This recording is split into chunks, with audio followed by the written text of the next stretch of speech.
Hello friend, जय जगन्नाथ। मो कादम्बिनी आपण मानक स्वागत करुच्ची मोर YouTube channel Odia blogs by Kadambini. तो आज था सेकेंड सैटरडे आ हजबैंड पड़े सका सका पूरा बीटीएम। तो मुझे पलि आसली गोटे सुखापी कल एक्चुअली सुखी पार ना वर्षा उठेला जो जोरे तो से नहीं जाइए से सका आसली से सब सुखाईदेवी कि केते जोर खरा हो देखो मैंने अन भी होनी एत जोर खरा। तो ये गछटा मैंने मझे कौन पूरा ग्रीनरी ग्रीनरी देखा खाली सुकुटा सुकुटा देखा।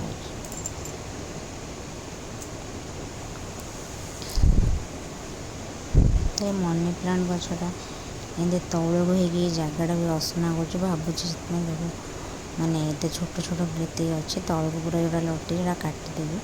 देखो ये जगह गुड़ा तौल को लंबी पूरा असना कर। तो तापर बाबा आसिले बाबा को कहली कि बाबा आज से कखारु डंगटा नौ बोली बाबा आसुँच कखारु डंग काटापी। तो एक्चुअली गोटे कखारु गछ छोटे होता तो मुझे भावुली उपाड़ दे बोली कि उपाड़ नी।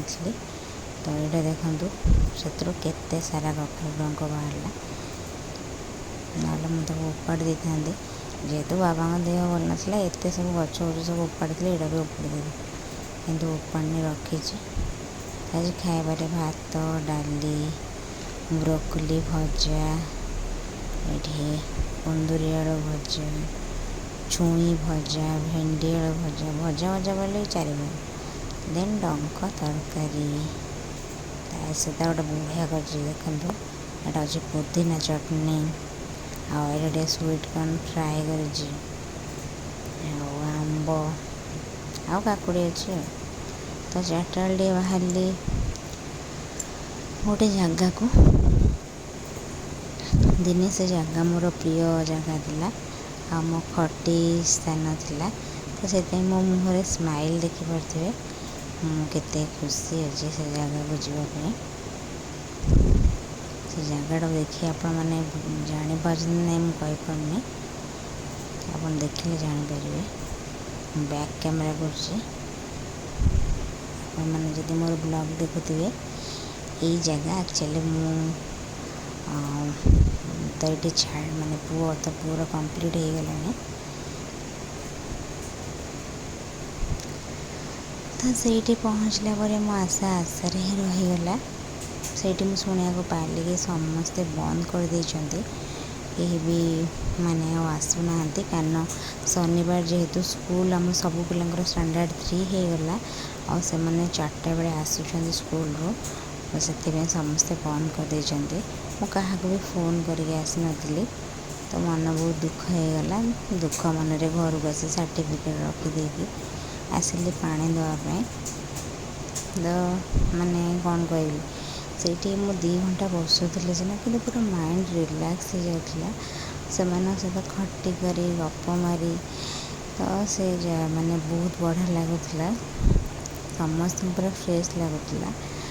सब बेले किच हुए हजबैंड को सहित 2 घंटा जाए बस 2 घंटा जाए बस सब कौन तोर सांग साथी ये अच्छा कि एक्चुअली सतरे स्टार्टिंग तो विरक्त लगुला 2 घंटा बसी बसिकी कि धीरे धीरे आम मनकर बॉन्डिंग एत स्ट्रंग हो गला जे माने जमती आम से सैटरडे को ही अपेक्षा करूँ केंदे खटी करेंगे बोले। तो बहुत भल था आज जमा भी भल लगलानी।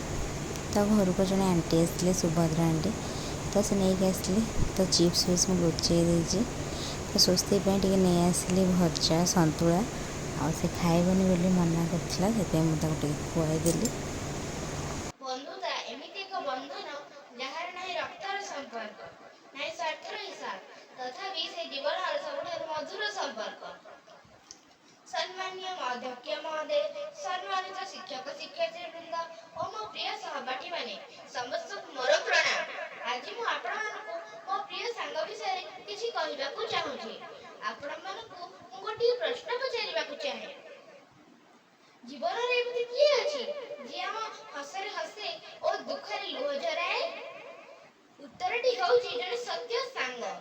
सांग से नुहे जे केवल सुखरे साथी हुए। सांग से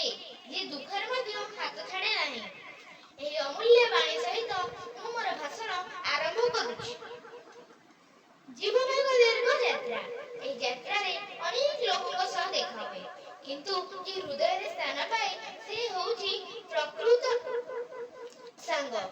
ବନ୍ଧୁତା କୌଣସି ରକ୍ତର ସମ୍ପର୍କ ନୁହେଁ, କିନ୍ତୁ ଏହା ହୃଦୟର ସବୁଠାରୁ ପବିତ୍ର ସମ୍ପର୍କ। ଜଣେ ଭଲ ବନ୍ଧୁ ଆମ ଜୀବନର ଅନ୍ଧକାରରେ ଦୀପ ପରି ଆଲୋକ ଦିଏ। ସେ ଆମ ସଫଳତାରେ ଖୁସି ହୁଏ ଓ ବିଫଳତାରେ ସାହସ ଦିଏ। ତେଣୁ କୁହାଯାଏ, ହଜାରେ ପରିଚିତ ଥିବାଠାରୁ ଜଣେ ସତ୍ୟ ବନ୍ଧୁ ଅଧିକ ମୂଲ୍ୟବାନ। ଆଜି ମୁଁ ଆପଣମାନଙ୍କୁ ମୋ ପ୍ରିୟ ସାଙ୍ଗ ବିଷୟରେ କିଛି କହିବି। ମୋ ପ୍ରିୟ ସାଙ୍ଗର ନାମ ପ୍ରତୀକ।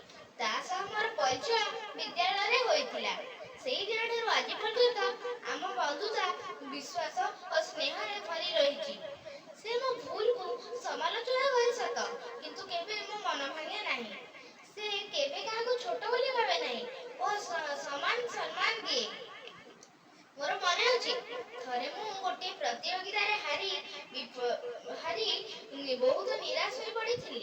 ସେତେବେଳେ ସେ ମୋତେ କହିଥିଲା କି ହାରିଯିବା ଶେଷ ନୁହେଁ, ଚେଷ୍ଟା ଛାଡ଼ିଦେବା ହିଁ ପ୍ରକୃତ ହାର। ତାର ଏହି କଥା ଆମ ଜୀବନରେ ନୂଆ ଆତ୍ମବିଶ୍ୱାସ ଭରି ଦେଇଥିଲା। ସେହି ଦିନଠାରୁ ମୁଁ ସବୁ କଷ୍ଟକୁ ସାହସର ସହ ସାମ୍ନା କରିବା ଶିଖିଛି। ଆଜିର ସମୟରେ ତ ମୋବାଇଲ ଓ ସୋସିଆଲ ମିଡ଼ିଆରେ ଶହ ଶହ ବନ୍ଧୁ ଥାଇପାରନ୍ତି, କିନ୍ତୁ ବିପଦ ବେଳେ ପାଖରେ ଠିଆ ହୋଇଥିବା ବନ୍ଧୁର ମୂଲ୍ୟ ସେହି ଶହ ଶହ ବନ୍ଧୁଙ୍କଠାରୁ ବହୁତ ଗୁଣ ଅଧିକା।